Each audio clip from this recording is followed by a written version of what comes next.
All right, so now we're in business.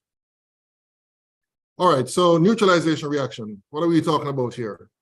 Basically, this is the reaction between an acid and a base to form a salt and water. And the whole idea behind it is that the reactants are opposites, chemically speaking. One is an acid, one is a base. But when they react, they form products which will be neither, which will be neutral, all right? And that is certainly true for one of the products that is produced. The other product, it depends, to be perfectly honest, which we won't get into in this course. But for those of you who have to move on to Chem 2, you're going to learn more about the fact that the product, the other product of the neutralization reaction, which is, by the way, we call that a salt, is sometimes acidic, sometimes basic, and sometimes neutral. But we won't get into that. Pretty much we're going to assume that the salt is also neutral. So basically, this is an example of such a reaction, the neutralization reaction, where we have hydrochloric acid, which is the acid, obviously, potassium hydroxide, which is a base, and then you end up with the products, one of which is always water, and the other is dependent on the nature of the acid and the base that you're starting off with.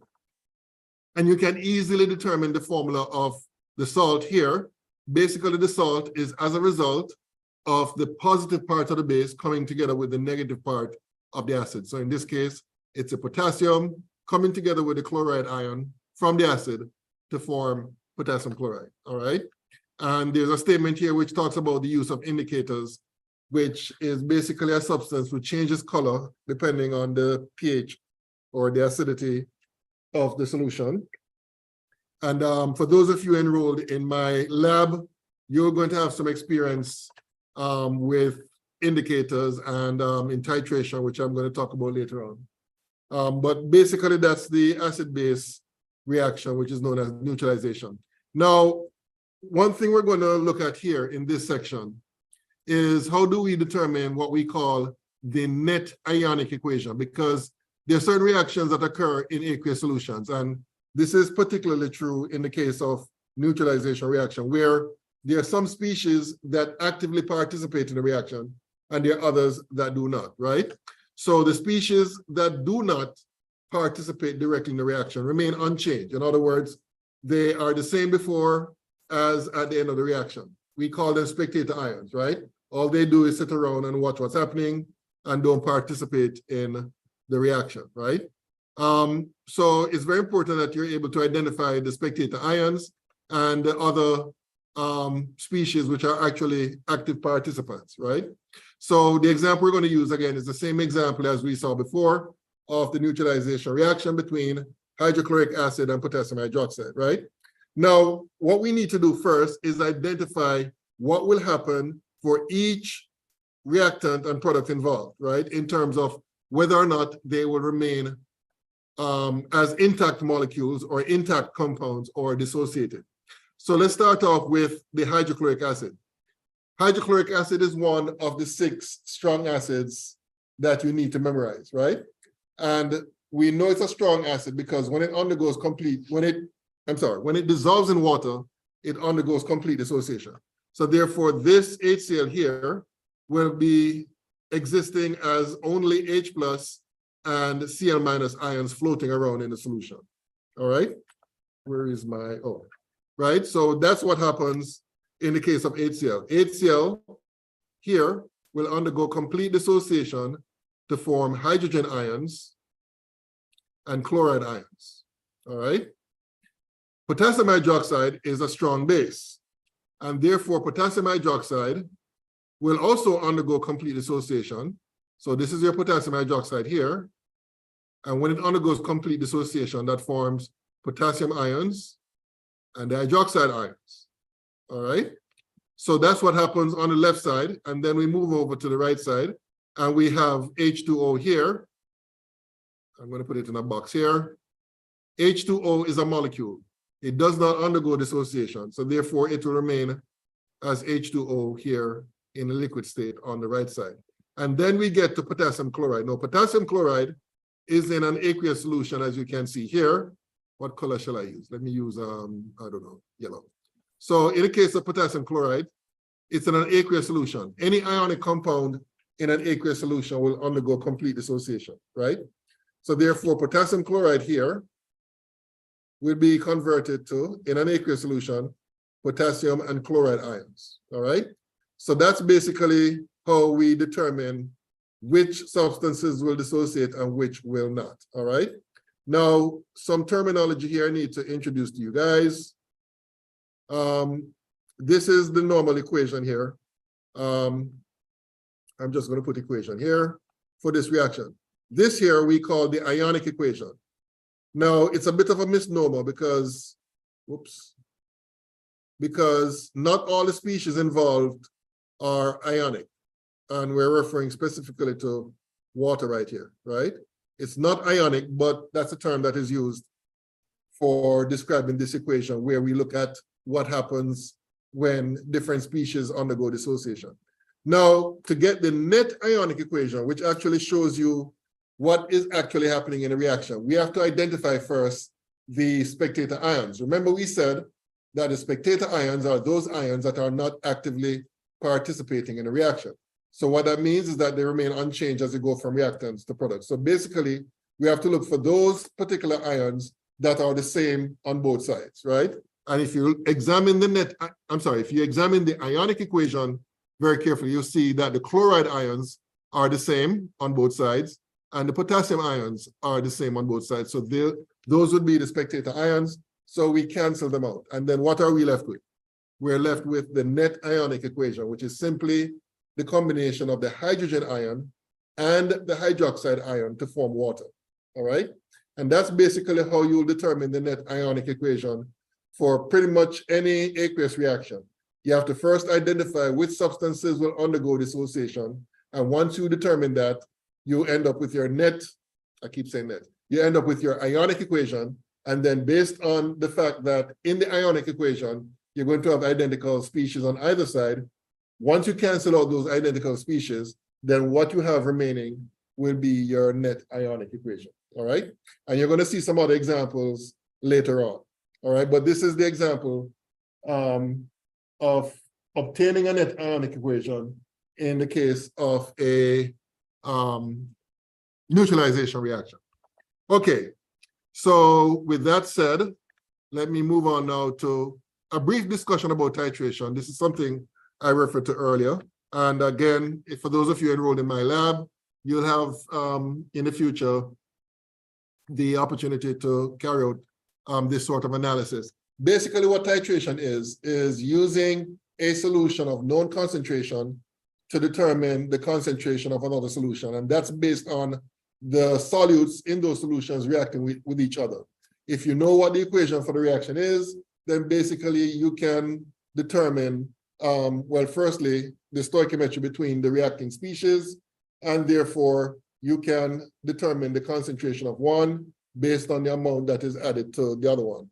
Now, in order for this to be so, in order for you to determine that, you have to make sure that whatever the amounts of the species that are mixed together, they are stoichiometrically equivalent.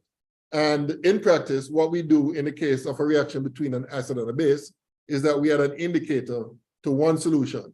That indicator basically indicates whether or not the solution or the solute in the solution is completely reacted. And just to briefly describe more about this particular process, as described here, it says that one reactant is placed in a long cylindrical piece of glassware known as a burette, all right? And the other species or the other solution, reactant, is placed in a flask along with a few drops of the indicator that I mentioned before. And then what happens is that the reactant that's in the burette is basically added to the reactant that's in the flask, and you have to continually swirl it. And then when you see the color changes occur, then you stop adding your solution from your burette, and then you do your volume readings to see how much you have added to it. And then you do some other calculations, and based on that, you can determine the concentration of one solution based on the known concentration of the other. And that's pretty much all I'm going to say about this. As I said before, in the lab, you'll have a more direct experience so that you have a full understanding of how this process works. Okay, let's talk about certain acid-base reactions which results in the formation of gases, all right? So there are some reactions where acids are added to certain substances, and the result would be the formation of a particular gas. The first two here involves the reaction with acid, with either the bicarbonate ion or the carbonate ion, and you're going to see a fizzing taking place, which is as a result of carbon dioxide being produced, all right? And this is something you can actually do at home. As you can see here in this picture, this person has a solid here, which would be sodium bicarbonate. And if you add anything acidic to it, like lemon juice or orange juice or vinegar, right, which contains an acid known as acetic acid, then what will happen is that you're going to see some foaming. And the foaming is due to the bubbles being formed. And the bubbles being formed is due to the carbon dioxide, which is as a result of the net ionic equations shown here, all right? So that's one example. Another example is where if you add acid to anything that contains the hydrogen sulfide or the sulfide ion. Now, in this case, I would not recommend you do this at home because this produces a gas known as sulfur dioxide, and that gas, if it fills up, for example, this entire room, you start choking and tearing up and all of that. So this is something that I wouldn't recommend that you do at home, but this is also another example of a gas forming reaction. And then the last example here is the reaction of any compound that contains the hydrogen sulfide ion or the sulfide ion, right? If you add acid to any compound that contains these ions, then you're going to end up with the formation of a gas known as hydrogen sulfide, all right? And again, this is another reaction that I would not recommend that you do at home. For one, hydrogen sulfide is an awful smelling gas. It has the smell of rotten eggs, right? So that odor of rotten eggs that you will actually observe when eggs are spoiled is as a result of the formation of hydrogen sulfide. So that's a smell that you're detecting. Another thing about hydrogen sulfide is that it's very toxic, all right? So you don't want to be exposed to that particular gas for any prolonged period of time, all right? So these are just some examples of gas formation reactions that you need to be aware. And all these equations that you see here are all net ionic equations for these reactions. Okay, now we're going to get into another type of reaction known as precipitation reaction. And this is where you're going to see the whole concept of net ionic equations become very important. Now, what do we mean by precipitation reactions? Basically, a precipitation reaction is one where you mix two solutions together and the reaction takes place, which results in the formation of a solid, right? So you have two clear solutions, mix them together, a solid is formed. That solid is known as a precipitate, and that's known as a precipitation reaction. So an example is shown here in this picture. And if I'm not mistaken, the reaction that is being done here is the reaction between lead, I think it's lead to nitrate, aqueous, plus potassium iodide, aqueous. So these are two solutions. And then when you mix them together, you're going to get lead to iodide, which is a solid, and potassium nitrate, which is aqueous, all right? So in this particular case, it is the lead to iodide that is the precipitate. And we typically use PPT, we typically use PPT to abbreviate, as an abbreviation for precipitate. So that's an example of what we call a precipitation reaction, all right?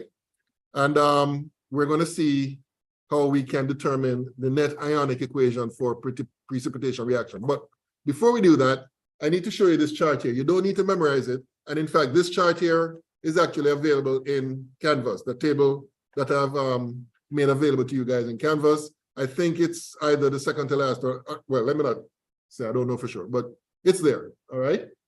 We call this the solubility rules table, all right? And this basically is a guide for you to predict whether or not a particular ionic compound is soluble in water, all right?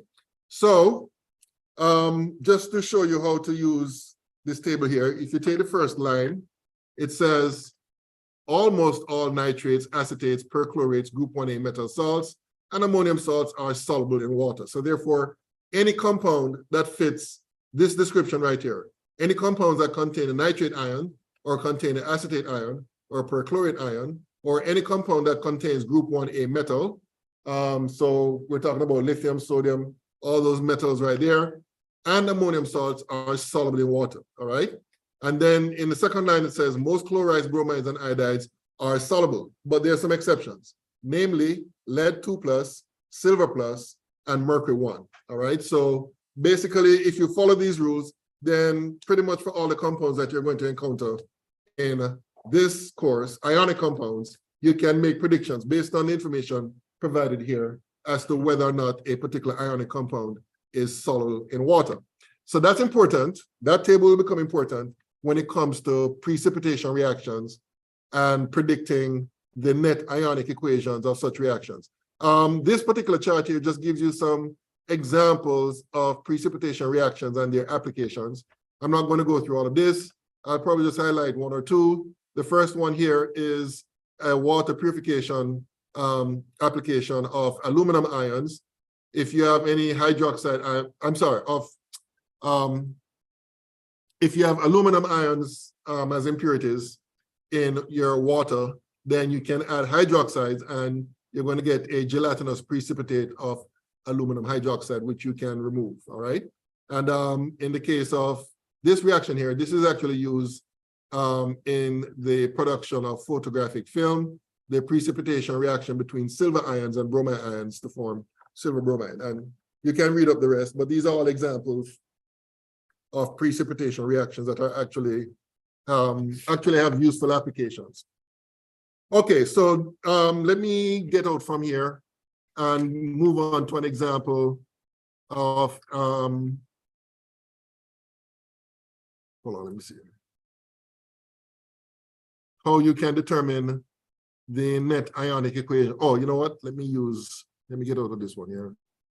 Let me use this one here. Okay, so let me do that.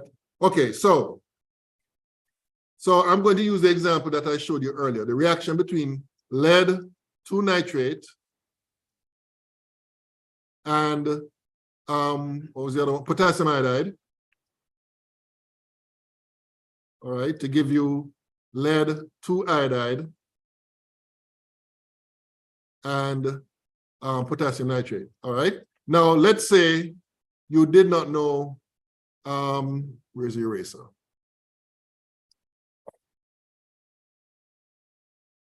Let's say you did not know that this was aqueous as well. So you don't know what the state symbols are for the different substances. Now, typically, the two substances reacting would be in an aqueous solution, but let's say you didn't know that, right? Then all you have to do is consult the same chart that I showed you earlier. So if I go back to the chart, right? And the first substance indicated in the equation is lead 2 nitrate. Well, the rule says here almost all nitrates are soluble. So basically, you can go back to this and put AQ here because we know that lead 2 nitrate is soluble. And then if you go back to the table again and you look up for potassium iodide, well, it says here all group 1A metal salts. Potassium is in group 1A, right? So therefore, we can say that potassium iodide is also in an aqueous solution. So now we get to the lead 2 iodide. So the question is lead 2 iodide in an aqueous solution? Well, what does the table say? Well, according to the table, most chloride, bromides, and iodides are soluble, but there are exceptions, one of which is lead 2+, right? So therefore, we know that lead 2+ iodide would not be soluble in water. So what we put here is S, right? It's not soluble in water, so therefore, it will deposit as a solid.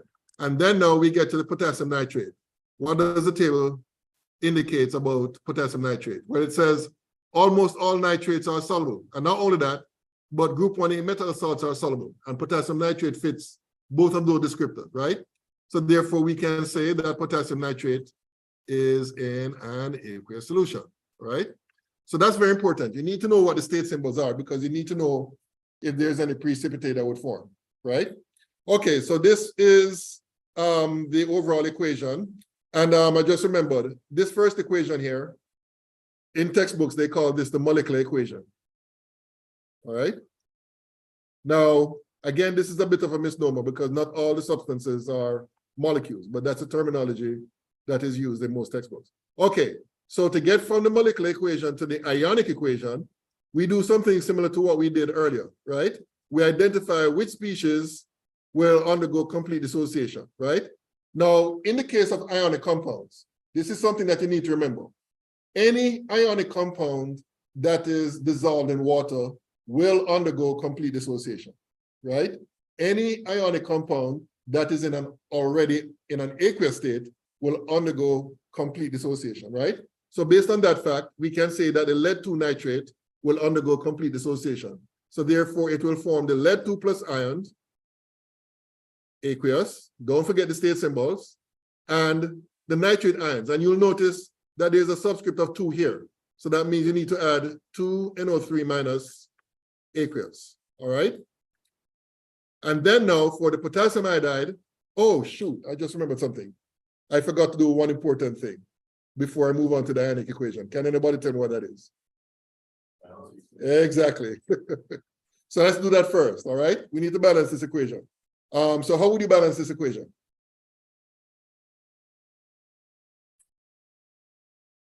How would you balance this equation here? This is the molecular equation that you need to balance.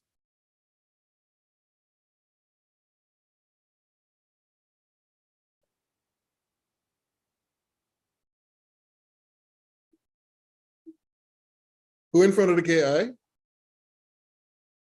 Very good. Okay, so that's the first thing we needed to do. Okay. Okay, so that's the balanced molecular equation. Okay, and then now we get to the ionic equation. So we started off correctly here, but here now we have 2 potassium iodides. And because it's in an aqueous solution, as I said before, any ionic compound in an aqueous solution will undergo dissociation, complete, right? So in the case of potassium iodide, you're going to have, because of this 2 here, you're going to have 2K plus aqueous plus 2I minus aqueous. All right. And then we have the arrow. And then now we get to the lead-2 iodide on the right side of the equation. And because it's a solid, it does not undergo complete dissociation. So we just leave it as it is, PbI2, solid. All right. And then now we get to the potassium nitrate. It's in an aqueous solution, so we know it's going to dissociate. And we also have a 2 in front of the KNO3. So therefore, when this breaks up, dissociate, it forms 2K plus aqueous plus 2 NO3 minus aqueous. And that would be the ionic equation, all right? Now to get the net ionic equation, we do something similar to what we said earlier for the acid-base neutralization example. We identify those ions that are the same on both sides, the spectator ions, right? So I want you to examine this ionic equation here and tell me which ions are the spectator ions. Which ions are the same exactly on both sides? Yes, sir. Could be potassium and nitrogen. Exactly. So the potassium ions are the spectator ions. They will cancel out, as well as the nitrate ions, and they will cancel out as well. So whatever remains will result in the net ionic equation, which will be Pb2 plus aqueous plus 2I minus aqueous to give PbI2 solid. And that would be the net ionic equation for this reaction. All right? Any questions about this? Any questions? Any questions? All right. Okay, so as I said, you don't need to memorize this chart. This will be provided for you, but of course you need to know how to use it, especially when it comes to these kind of problems where you're asked to write down or figure out the net ionic equation.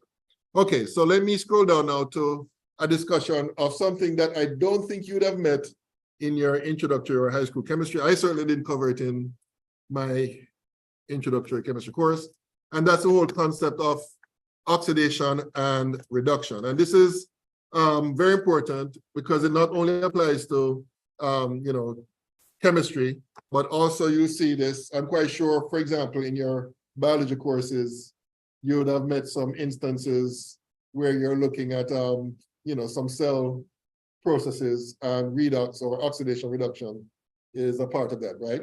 Redox is the abbreviation. Let me just write it here. Whenever you see the term redox, that means reduction, oxidation, oxidation, reduction, whatever, all right? Okay. Now, the thing about redox reactions is that they involve the transferring of electrons from something to something, from a molecule to another molecule, or from an atom to a molecule, whatever, right? From one reactant to another, right? So some terms that you need to keep in mind here. The substance that is losing electrons, we say that substance is undergoing oxidation, all right? And the substance that is gaining electrons is said to be undergoing reduction, all right? So basically the substance which is losing electrons will be giving up electrons to the substance which is undergoing reduction, all right? So key thing that you need to know when it comes to identifying what is being oxidized and what is being reduced is what we call the oxidation number. And in different textbooks, they have different numbers or different definitions for the oxidation number. The definition that I am using here is that the oxidation number of an atom is the charge that the atom would have in a molecule or an ionic compound if the electrons are completely transferred, all right? And it's sort of like a measure of how oxidized a particular atom is. The greater the oxidation number, the more oxidized it is, all right? There are some rules that I'm going to go through right now, which allows you to determine the oxidation number of atoms in different situations, in a molecule, in an ion, or by themselves, all right? So the first rule is the easiest one to understand. Free elements, in other words, they're not combined with anything, have an oxidation number of 0. So any element by itself, you can assume that its oxidation number is 0, all right? So it doesn't matter, sodium, magnesium, oxygen, whatever, the oxidation number of the element in those situations would be 0, all right? So here are some examples here, sodium, beryllium, and so on. All of these by themselves, even if you have 2 or more of them within a molecule, the oxidation number is 0, all right? The next rule has to do with monatomic ions, meaning ions formed from one atom. In monatomic ions, the oxidation number is equal to the charge carried by that ion, right? So here are some examples. In the case of the lithium ion, the oxidation number is +1. In the case of the iron 3 ion, the oxidation number is +3. And in the case of the oxide ion, the oxidation number is -2, right? So whatever the charge is on the monatomic ion, that is the same as the oxidation number. Okay, rule number 3. And this is a rule that specifically deals with oxygens in a particular situation. The oxidation number of oxygen is usually -2, excepting in the case of hydrogen peroxides or any compound that contain the peroxide ions, in which case the oxidation number of oxygen in those compounds would be -1, right? So if you have oxygen in a compound, right, it's usually -2, but if the oxygen is in hydrogen peroxide or in any compound that contains a peroxide ion, then the oxidation number of oxygen in those compounds would be -1, right? So this rule is very specific towards oxygen in certain compounds, all right? Okay, rule number 4. And this is another specific rule, this time dealing with hydrogen, right? This rule says the oxidation number of hydrogen is usually +1, excepting if the hydrogen atom is bonded to a metal, in which case the oxidation number of hydrogen in those compounds would be -1, right? So if hydrogen is in a compound which is not bonded to a metal, right? If it's not bonded to a metal, then the oxidation number is +1. But if it is bonded to a metal, then the oxidation number is -1, all right? Okay, continuing. Elements that are in group 1A metals and group 2A metals, their oxidation numbers will be +1 and +2 in compounds that they're in. In fact, I probably should add a little thing here. So let me just put in parentheses here. In compounds where they're present, right? So if you have a group 1A metal element as a part of a compound, then you can assume that its oxidation number is +1. If you have a group 2A element in a compound, you can assume that its oxidation number is +2. And then fluorine is very special. Whenever fluorine is bonded to any element, right, its oxidation number is -1, always, all right? If it's bonded to anything, and it has to do with the fact that fluorine is the most electronegative element in the periodic table, all right? So that's the rule number 5, the rule number 6, and this is where you can use the previous rules in order to determine the oxidation number of other elements not described in the previous rules. So this rule says in rule number 6, the sum of the oxidation numbers of all the atoms in a molecule or ion is equal to the charge on the molecule or ion, right? So if you have a polyatomic ion or a polyatomic molecule, the sum of the oxidation numbers of all the elements or all the atoms in that molecule must be equal to the overall charge of that molecule or ion, all right? So I think I have an example of how this rule can be useful for determining the oxidation number of a particular element. So you're given this question: what are the oxidation numbers of all the elements or all the atoms in this formula, HCO3-, which is the bicarbonate ion, right? So based on the previous rules that we learned, we know that hydrogen, its oxidation number is always +1 unless it's bonded to a metal, which it is not in this case.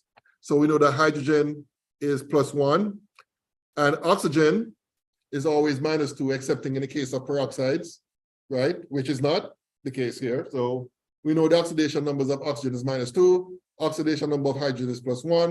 So the question now becomes, what's the oxidation number of carbon? And the answer lies in rule number 6, because rule number 6 says the sum of the oxidation numbers of all the atoms would be equal to the charge on the molecule or ion. In this case, the charge is -1, right? Carried by this ion. So what we have to do is add up all of these, with carbon being the unknown, right? And this is how we set it up. 3 times -2 for the oxygen, because you have 3 of them, +1 for the hydrogen, and the question mark here is for the unknown, which is carbon, right? And the sum of all that would be equal to -1. And then it's just simple algebra. We solve for the question mark, and it turns out that in the case of the carbon in this particular formula, the oxidation number is equal to +4, all right? So that's how you can use rule number 6 to determine the oxidation numbers of particular atoms which are not described in the previous 5 rules, all right? Okay, all right, so now that we have covered that, and by the way, you don't need to memorize these rules, right? What you'll find is that if you use these rules over and over again, after a time, they become like second nature, and you start remembering them, all right? Okay, so let's talk about the type of reactions which we call redox reactions, oxidation reduction reactions, all right? Now, as we said before, in the case of a redox reaction, there's a transfer of electrons from one substance to another. And the consequence of that will always be that there will be some change in oxidation numbers of some atoms involved in the reaction, right? So basically, as stated here, a reaction where you have a change in the oxidation number of different species, that is also what we could call a redox reaction, right? So we can define oxidation and reduction in terms of increase or decrease of the oxidation number, right? As stated right here. Oxidation occurs when the oxidation number increases, right? So if you focus on one particular atom from reactant to product, and you notice that the oxidation number increases, then we know that that particular atom is undergoing oxidation. And then the opposite is for reduction. If the oxidation number of an atom reduces as you go from reactant to product, then you know that that particular atom is undergoing reduction, right? And there's a little abbreviation that, or I think they call it a mnemonic, that you can use to remember what is what. Oil rig.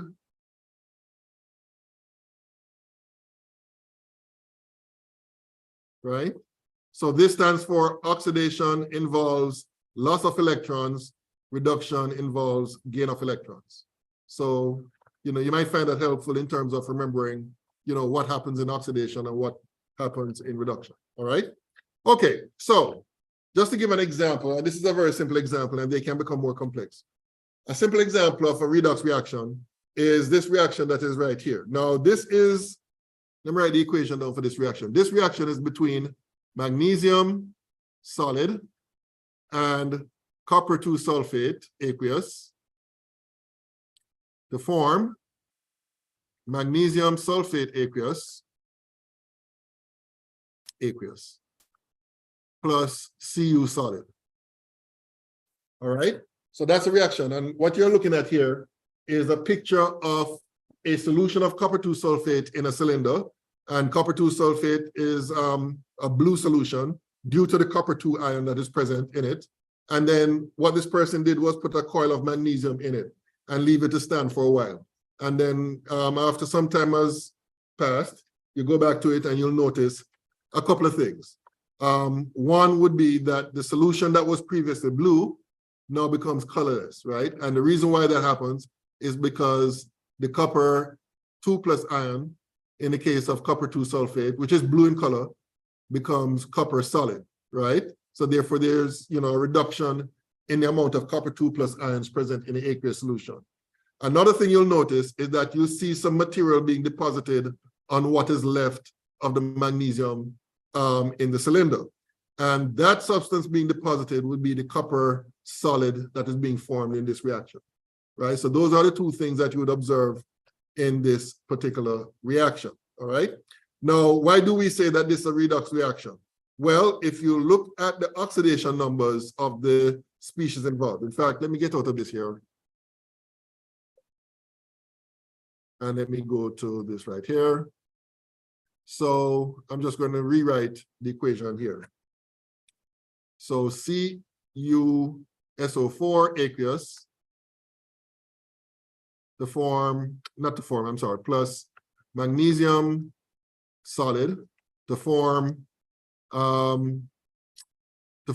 magnesium sulfate aqueous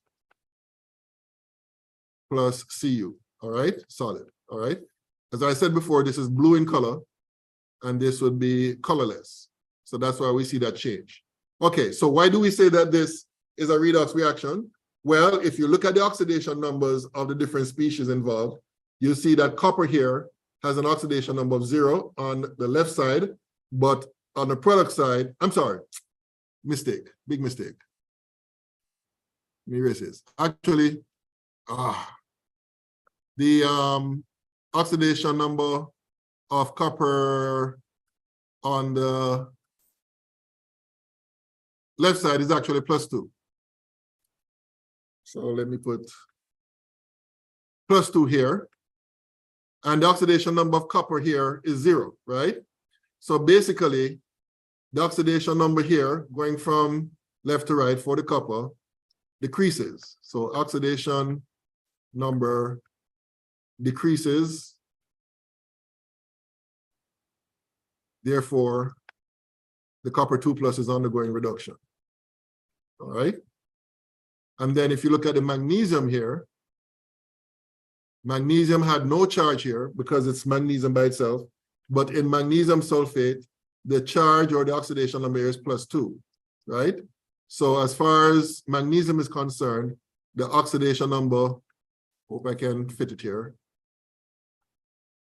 increases. So therefore, oxidation is taking place as far as the magnesium is concerned, all right? Now, if I were to write down the net ionic equation, right, for this reaction, I'm just going to skip a couple of steps and get to the net ionic equation. The net ionic equation is going to look like this: Cu2 plus Mg solid. Don't forget the state symbols, which I have a tendency to forget myself. And then you're going to have over here Mg2 plus aqueous plus Cu2 plus, I'm sorry, Cu solid, all right? So that would be the net, this is a net ionic equation, all right? And you can clearly see the changes taking place for each of the elements, right? The copper 2 plus is undergoing oxidation, the copper 2 plus is undergoing reduction and the magnesium is undergoing oxidation, all right? Now, if you were to look at each type of half reaction that would take place. One of them would be oxidation, the other one would be reduction. This is what you'll observe. In order for you to go from copper 2 plus to copper, right? That means that the copper 2 plus would have to gain 2 electrons, right? And then in the case of magnesium, in order for you to go from magnesium to magnesium 2 plus, the magnesium would have to lose 2 electrons, right? So this would be the reduction half equation. And this would be the oxidation half equation, right? And this is what happens in every redox reaction. You have a reduction half equation and you have an oxidation half equation.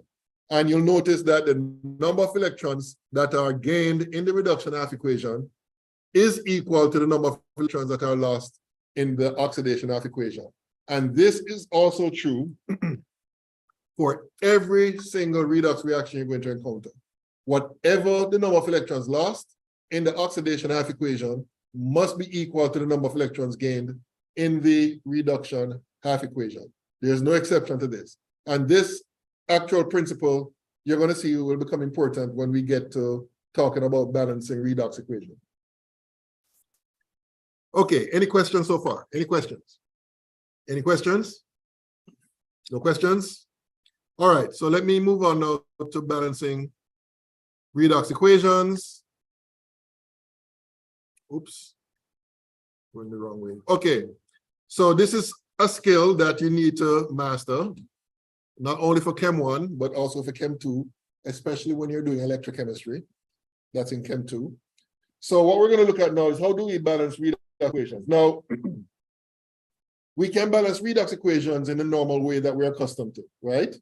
But in some cases, that would be very challenging. It take a lot of time, and therefore there are other methods that are used, which is easier, to be perfectly honest, even though it might seem a bit challenging initially, right? So the best way to learn this is to go directly into an example. I'm going to go through the rules while doing this example right here. Now, this example is the reaction of Fe2 plus with the dichromate to form Fe3 plus. Now, to be fair to you guys, there's a missing piece of information here, and I'm going to include it somewhere here. Oxidation of Fe2 plus to Fe3 plus by, and I'm just going to add there, and chromium 3 plus ion is produced as well. All right. Okay. Yeah, you guys wouldn't know that, so I'm going to include that as well, right? Okay, so let's say you're given this information, and the question is, write down or determine the balanced equation for this redox reaction, right? So the first thing we need to do is write down an unbalanced equation, right? So of course, in order for us to do that, we have to identify what's a reactant and what's a product. So based on the information provided, we can see that the Fe2 plus and the dichromate ion would be the reactants, and the Fe3 plus and the chromium 3 plus would be the product, and you set it up like this, right? So that would be the unbalanced equation, all right? So that's step number 1. Step number 2 is that you separate this unbalanced equation into 2 half equations. So if you remember the half equations I had for the reaction between the magnesium coil and the copper 2 sulfate, where I separated into 2 half equations, that's basically what you're going to do here, right? So of course you have to identify which is the oxidation, which is the reduction. The oxidation is the one where the oxidation number of the particular species increases, which would be going from the Fe2 plus to the Fe3 plus. And therefore that means that you can easily determine what the reduction half equation is. That would be the half equation where the dichromate is converted to the chromium 3 plus, all right? So after you have determined the unbalanced equation, then you separate it into 2 half equations. One half equation would be oxidation, the other half equation would be reduction. Okay, the next step is that you balance all atoms other than oxygen and hydrogen in the way that we're accustomed to, right? Now, what does that mean? In the case of the first half equation, the iron is already balanced, so we don't need to do anything here in that case, right? But in the case of the reduction half equation, you'll notice that the chromiums are not balanced, right? You have 2 chromium atoms here, and you have 1 here, right? So according to this step, what you need to do is put a coefficient of 2 in front of the chromium on the right side, and you're going to end up with this half equation here. So No change for this equation, but in this case, you need to put a coefficient of 2 for the chromium here in order to balance the chromium atoms on both sides, all right? Okay, so the next step is actually 2 steps. In fact, I probably should have separated this into 2 steps. But anyway, let me describe what's happening here. Now it says here, for reactions in acids, and that's what we'll be concerned with in this exercise. For reactions in acids, what we do is balance the water, or I should say, we balance the oxygens by adding the appropriate number of water molecules to the side that needs it, right? So what does that mean? That means that initially, can you see that? Seems a bit, can I see? Okay, let me see if I can make some changes here. You know what? Let me okay, you know what? Let me get out of this. I didn't realize it was so difficult to see. So I'm going to restart using this here. Okay, so let me just go through the first steps. So the first couple of steps. So the first step is that we end up, or we write down the unbalanced equation, which would be Fe2 plus Cr2O72 minus to give you Fe3 plus Cr3 plus. And then the next step is that we separate it into 2 half equations. So one half equation will be Fe2 plus to go to Fe3 plus, and the other half equation is Cr2O72 minus to go to Cr3 plus. And then the next step is that we balance the chromiums because the ions are already balanced. And then we get to the step where we balance the oxygens. Now, in the case of the first half equation, we don't need to do anything because there's no oxygens here. But in the case of the second half equation, oh, by the way, so this is the oxidation half equation, and this is the reduction half equation, all right? So in the case of the second half equation, there are 7 oxygens here, right? So according to the rules, what we need to do is add 7 water molecules because each water molecule carries an oxygen atom, right? So we need 7 water molecules on this side. So we end up with 7 oxygens here, which balances with the 7 oxygens on the left side, all right? So that's basically how you balance the oxygens. You balance the oxygens by adding water molecules, the right number of water molecules in order to make sure that the number of oxygens on both sides are the same. Okay, the next rule has to do with hydrogens, right? In the case of the next rule, it says that you need to balance the hydrogens by adding hydrogen ions to the side that needs it, right? So again, for the first half equation, we don't need to do anything because there are no hydrogens here. But for the second half equation, you'll notice that you have 7 times 2, 14 hydrogen atoms here. So according to this rule, we need to add 14 hydrogen ions on the left side to balance with the hydrogens on the right side, all right? So far, we have balanced all atoms, oxygen, hydrogens, and other atoms. Now, the next rule involves making sure that the charges are balanced, all right? Which means that the total number of charges on the left side is equal to the total number of charges on the right side of the equation. And that's true for both half equations. So the question now is, how do we achieve that balance?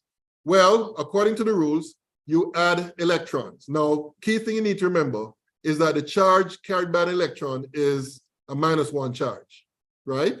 So whenever you add electrons to one side, you're reducing the charge on that side for each electron that you're adding. Okay, so let me show you how to do that in this case here. In the case of the first half equation, we have a total of +2 charges here. We have a total of +3 charges here, right? So the question now becomes, to which side would you add electrons and how many? And the answer in this case is that you'd add 1 electron to this side, because by adding 1 electron to this side, the total charge on this side now is reduced from +3 to +2, and that balances with the +2 total on the left side. All right? So that's how you balance the charges as far as the first half equation is concerned. What about the second half equation? Well, in the case of the second half equation, the total charge on this side would be 14 plus charges minus 2. So that's a total of +12. right? On the right side, we have a total of 2 times plus 3 plus 6. So again, the question is, to which side would you add electrons and how many electrons would you add? And in this case, because this has a higher charge, you would add the electrons to this side. And the total number of electrons you'll add to this side would be 6 electrons. And the reason why is because by adding 6 electrons, you're adding 6 negative charges, which when added to the total give you plus 6, which balances with the plus 6 on the right side. All right. So let me just emphasize what I just said.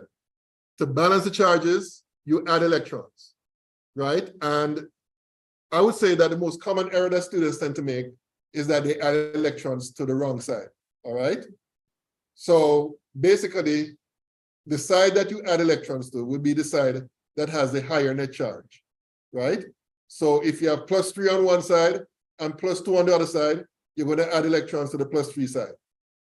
If you have plus 6 on one side and plus 12 on the other side, then you're going to add electrons to the plus 12 side.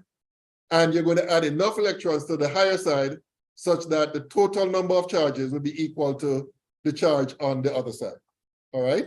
So that's why in this case, I add only 1 electron here. In this case, I add 6 electrons here. And in so doing, the charges are equal on both sides. All right? Okay.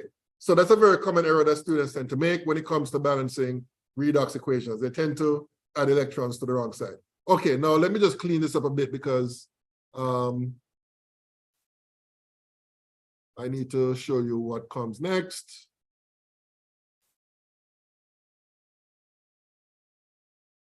Okay, let me just, this eraser is not effective.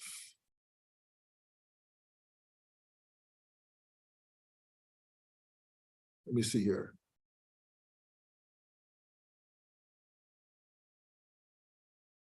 Okay.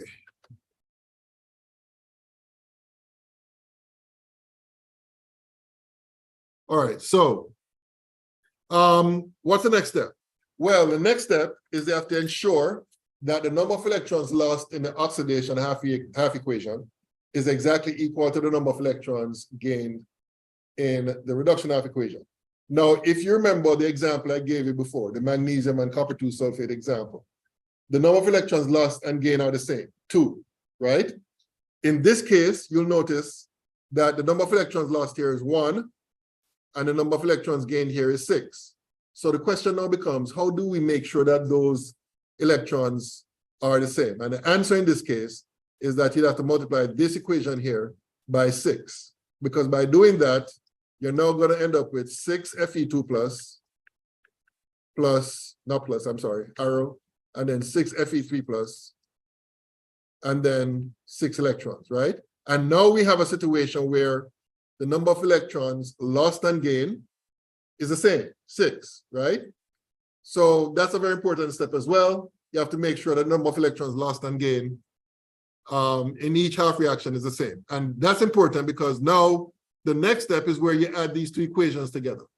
And when you add these 2 equations together, as I'm quite sure you'd have seen in other examples, when you add 2 equations together, basically you have to cancel out those items that are common to both sides. In this case here, these 6 electrons would cancel out with those 6 electrons, which must be always the case, right? In every redox reaction, the number of electrons must be the same when it comes to reduction and oxidation half reactions. Okay, there's nothing else to cancel out, even though, and we're going to see some examples of this later on, there are situations where there are other things to cancel out as well. All right, so let me just go through this and show you what results. So after the 6 electrons are canceled out, you just simply write down what is left. What is left would be 14 hydrogen ions plus Cr2O72 minus plus 6 Fe2 plus. And then on the product side, you're going to have 2 Cr3 plus 6 Fe3 plus 7 H2O.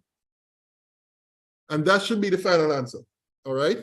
But I always suggest to my students, when it comes to redox reactions, you do one final check through to make sure that everything is balanced, including the charges, right? So let's do that right now, starting with the 14 hydrogens here. We have 14 hydrogens here on the left side, and we have 7 times 2, 14 hydrogens on the right. We have 2 chromiums here, 2 chromiums here, so that's balanced. We have 7 oxygens here, and we have 7 oxygens here, so that's balanced. We have 6 irons here, and we have 6 ions here, that's balanced. And then we have to look at the charges. We have plus 14 here, minus 2, plus 6 times plus 2, plus 12. And then on this side here, we have 2 times plus 3, so that's plus 6, plus 6 times 3, plus 18. So this gives you 24, and this gives you what? 24, all right? So now we are certain that this equation is now balanced, right? So that's basically how you go through balancing a redox equation, all right? Any questions about this? Any questions? Any questions? Okay, in the time that we have left, may be able to do 1 or 2 more examples, because I think it's really important that you guys learn how to do this, because there's some questions in assignment number 5, no, 4, that involves this very exercise. All right, so can I get rid of this? Can I? Okay, so let me do that now.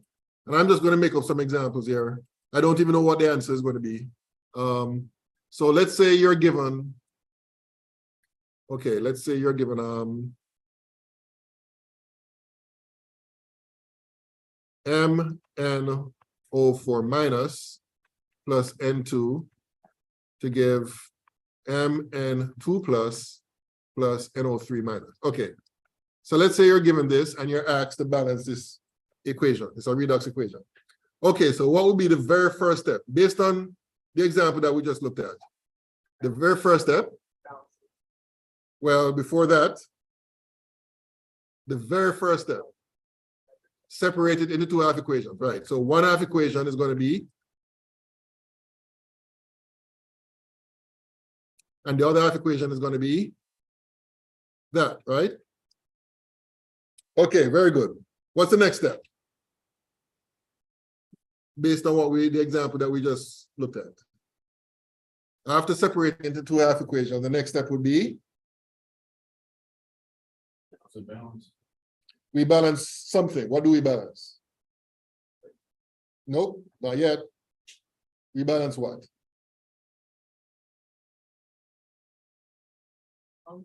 Nope, not yet.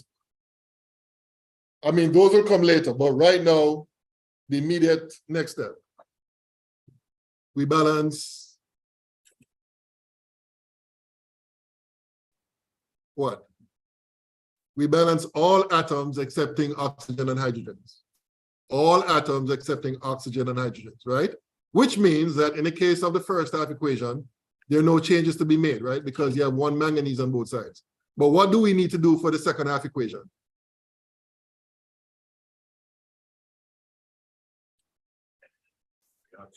No, we're balancing all atoms excepting oxygen and hydrogens. So therefore we have nitrogen here, right? What do we need to do to balance the nitrogens? Put a 2 in front of the NO3, all right? Very important. Before you balance anything, balance all atoms excepting oxygen and hydrogen. Okay, so now that we have balanced the nitrogens and the magnesium and the manganese, then we need to balance the oxygens, right? So how do we balance the oxygens? Remember how we did that? What do? We add water. So in the case of the first half equation, to which side would you add the water and how many water molecules would you add? How many? 4 water molecules to the right, exactly.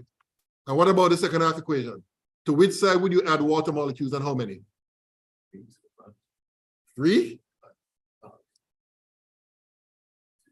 Nope. Nope. Come on, man. 6. 2 times 3, 6, right? 6 water molecules. All right. So remember now, to balance the oxygens, we add water to the side that is deficient of oxygen. Okay, next step. Balancing the hydrogens. How do we balance the hydrogens? We add what? Hydrogen ions, right. So for the first half equation, to which side and how many hydrogen ions would you add to balance the first half equation? Add 8 hydrogen ions on the left side.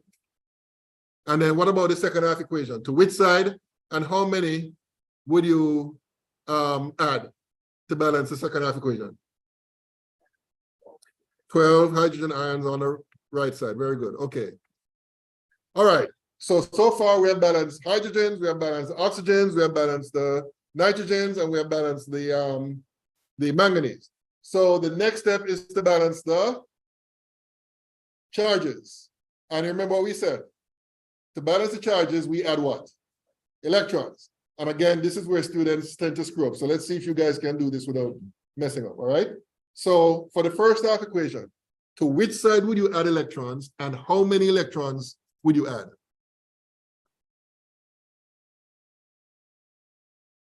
Well, let's look at the total charges. We have 8 plus charges here, and we have -1. So the total charges on this side will be +7, right? And the total charge on the other side will be +2, right? So which side, to which side would you add electrons in order to get the charges equal on both sides? 5 electrons to which side? To the left side, exactly. 5 electrons, right?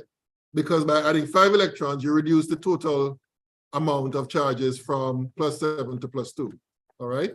Okay, what about the second half equation? How many charges total do we have on the left side? How many charges total do we have on the left side?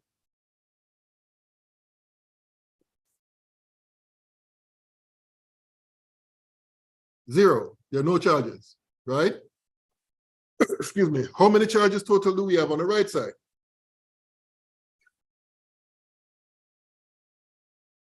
How about that? No. 10. Because we have 12 plus charges here, and we have -2, right? So +10, right? So we have 0 on the left side, +10 on the right side. So to which side and how many electrons would you add in order to achieve the balance of charges for the second half equation? 10 electrons to the right. Very good. Okay. So now that we have these two half equations balanced, what's the next step? Can anybody tell me, based on what we did in the previous example? What's the next step?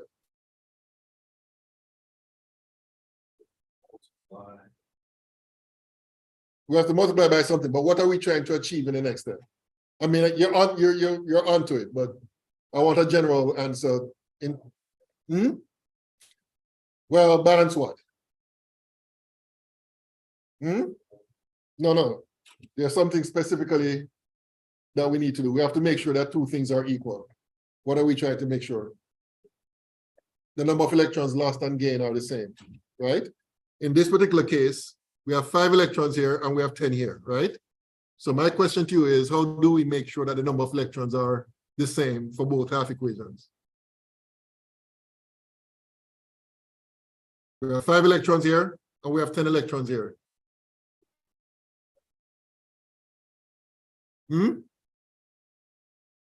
You remember what we did in the previous example? We have to multiply by something, right? I'm sorry? Wrote down multiply a half equation by which had the most electrons. I don't know if that makes sense. Yeah, I wouldn't word it that way. But basically what I would do in this case is multiply this equation here by 2. Want to see that? Because when you multiply this by 2, you're going to end up with 10 electrons plus 8 hydrogen, I'm sorry, plus 16. What am I doing? I'm messing up. Okay, let me erase this here.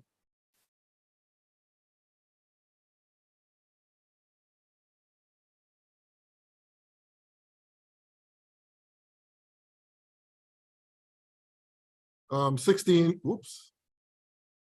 I chose the wrong. What did I do wrong? How did the brush size get so large? Okay.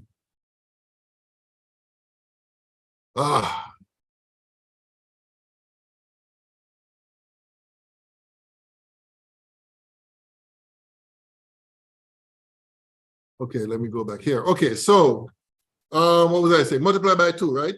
So you're going to end up with 16 hydrogen ions here, plus 2 MnO4 minus. And then on the product side, you're going to have 2 Mn2 plus 8 water molecules, all right? So let me just erase this to avoid confusion. I'm just going to erase these. Okay, so now the next step would be to add these two equations. So these are the two equations I'm going to add right now. And of course, when you're adding two equations, items that are common to both sides will cancel out. That would include, of course, the 10 electrons. All the electrons and all these reactions must cancel out completely, right? But there are other items that will cancel out as well. For example, you have 12 hydrogen ions here, and you have 16 here, right? So what that means is that these 12 hydrogen ions will cancel out 12 of these, leaving behind 4 on the left side, all right? Another thing that will cancel out, we have 6 water molecules here on the left side. We have 8 water molecules on the right side. So that means that these 6 water molecules will cancel out 6 of these, leaving behind 2. All right? And then you simply write down what's left. So what's remaining would be the nitrogen, N2, plus 4 hydrogen ions, plus 2 MnO4 minus. And then on the product side, you're going to have 2 NO3 minus, plus 2 Mn2 plus 2 H2O. And that should be the final answer. But of course, as always, we need to check to make sure that everything is balanced, including the charges. So let's do that now. We have 2 nitrogens, and we have 2 nitrogens, so that's okay. We have 4 hydrogens, and we have 2 times 2, 4 hydrogens, so that's okay. We have 2 manganese, 2 manganese. We have 2 times 4, 8 oxygens. We have 2 times 6, plus 2, 8 oxygens. And then the charges, let's look at the charges. We have plus 4, right? Minus 2, so that gives plus 2 on this side. And here we have minus 2, plus 4, that gives you plus 2. So the charges are balanced as well, all right? So that's basically how you do that. All right, we won't have time to do another example. I wish we could. But now, as far as I see, should now be able to complete. Let me see here.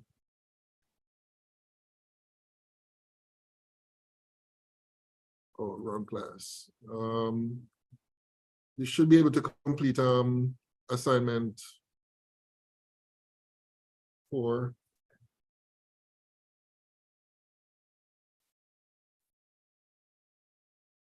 Let me do a quick look through to see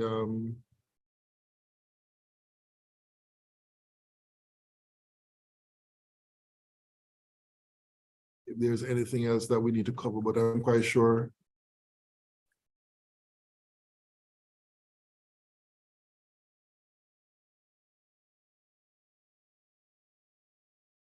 Yeah, that's it. Right. So we're basically finished with chapter 4. All right. So you should be able to complete this. I'll let you go ahead and complete it and turn it in next week, Tuesday.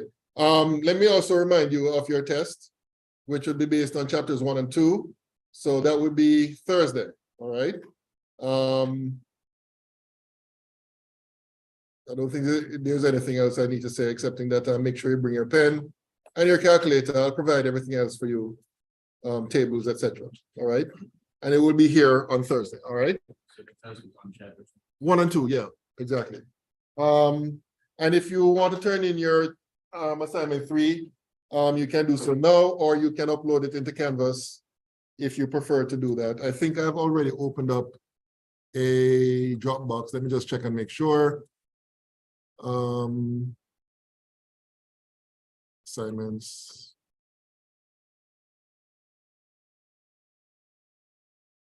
Oh, I didn't. Okay, so let me do that now.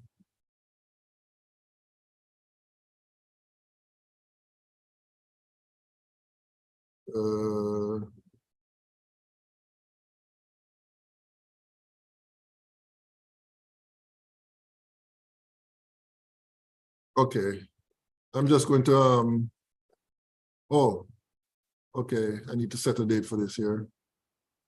I'm going to let it be due Friday.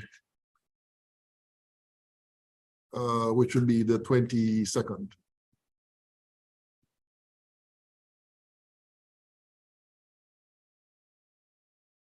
Okay, so that's pretty much it. So I'll see you guys on Thursday for your test.